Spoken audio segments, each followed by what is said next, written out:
Paul-Henri Nargeolet était un passionné du Titanic et cette passion lui a coûté la vie. L'illustre Français fait partie des 5 victimes décédées dans l'implosion du sous-marin de tourisme scientifique baptisé Titan. Ses amis se souviennent de lui et de leurs derniers échanges. Le nom de Paul-Henri Nargeolet résonne dans de nombreux esprits depuis plusieurs jours. Le célèbre océanaute de 77 ans faisait partie de l'équipage qui a pris place à bord du sous-marin de tourisme d'Oceangate, Titan, dont la mission était d'aller explorer l'épave du Titanic qui fascinait tant le Français. Paul-Henri Nargeolet n'est malheureusement pas revenu vivant de ce voyage débuté dimanche dernier, tout comme les 4 autres personnes qui l'accompagnaient, Stockton Rush, patron d'Oceangate Expédition, Shahzada Davoud et son fils Sulman, Amy Charding. L'heure est maintenant au recueillement et au souvenir pour les familles des victimes.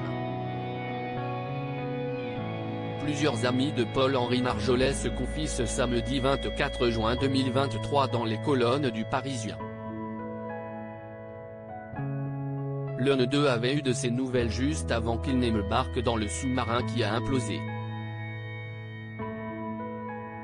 On échangeait par email, se souvient Jean Jarry, organisateur de la campagne qui a découvert l'épave du Titanic en 1985.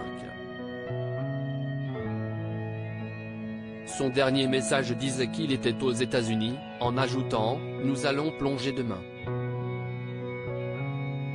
Du coup, quand j'ai appris la disparition du Titan, j'étais malheureusement persuadé qu'il était dedans. Brigitte Rinaldi, ancienne journaliste d'Europe 1 qui a plongé vers les restes du Titanic en 1987, est quant à elle encore en train de réaliser que Paul-Henri Nargeolet n'est plus là. J'ai passé quelques coups de fil à ses vieux copains. On est tous sous le choc, et beaucoup ne veulent pas s'exprimer, réagit-elle auprès du Parisien. L'annonce tant redoutée est tombée jeudi, les recherches se poursuivent. Nous estimons à présent que notre patron Stockton Rush, Shahzada Davoud et son fils Sulman, Amy Charding et Paul-Henri Nargeolet sont malheureusement morts, a déploré dans un communiqué la société américaine Oceangate Expédition, jeudi dernier après 4 jours de recherche qui ont captivé aux États-Unis et à l'étranger. Le champ de débris retrouvé par les robots de recherche près de l'épave mythique, par près de 4000 mètres de fond, est compatible avec une implosion catastrophique du submersible, a déclaré, de son côté, le contre-amiral John Moget des gardes-côtes américains, lors d'un point de presse à Boston, sur la côte nord-est des États-Unis. Il a évoqué une perte catastrophique de pression à l'origine de l'accident. À peine le dénouement de cette tragédie connue, le Wall Street Journal a révélé jeudi soir que l'US Navy avait détecté dès dimanche, peu après la perte de contact avec l'appareil, un signal indiquant la probable implosion du submersible. Ces hommes étaient de véritables explorateurs qui partageaient un esprit d'aventure et une passion profonde pour l'exploration et la protection des océans de la planète, a salué Oceangate, disant pleurer la perte de vie humaine.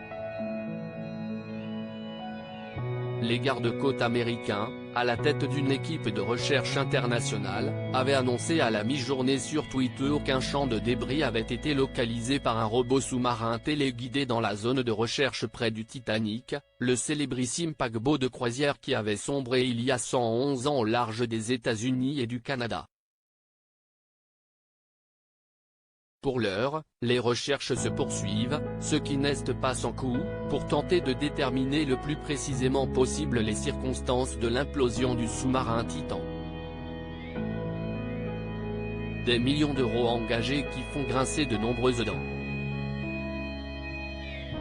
Hélène Sy, la femme d'Omar Sy, ou encore Joa Lucas Noah, le plus jeune des enfants de Yannick Noah, se révoltent que des sommes aussi conséquentes ne soient pas mobilisées pour sauver les migrants qui périssent en mer.